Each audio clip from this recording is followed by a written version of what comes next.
سعودیہ سے سمیع بھائی نے سوال کیا ہے کہ یہاں پر سعودیہ میں ایک بینک ہے الراجی بینک،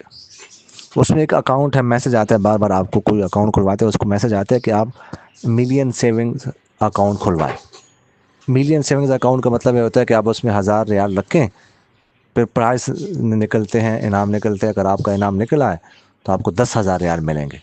تو یہ کھلوانا جائز ہے کہ نہیں؟ دیکھیے گا، اگر تو کوئی اکاؤنٹ ویسے ہی اکاؤنٹ کھلواتا ہے کسی اور مقصد کے لیے، ویسے اس کا اکاؤنٹ ہے بس کھلا، اس میں پیسے 1000 اس سے زیادہ پڑے ہوئے ہیں، مطلب ہے کہ اپنے ضرورت کے لیے اس کو استعمال کر رہا ہے، یا پیسے بھیج رہا ہے پاکستان ادھر ادھر بھیجتا ہے، یا اور ضروریات کے لیے ویسے اس نے کھلوایا ہوا ہے، پھر اس پر اس کو انعام مل جاتا ہے، تو ٹھیک ہے، وہ لے سکتا ہے اور اس کے لیے لینا جائز۔ لیکن اسی مقصد کے لیے کھلوانا اور اسی مقصد کے لیے اس میں 1000 ریال رکھنا کہ مجھے 10,000 ریال پرائز مل جائے گا، تو یہ جائز نہیں ہے، اور اس سے بچنا ضروری ہے۔ جزاکم اللہ خیر۔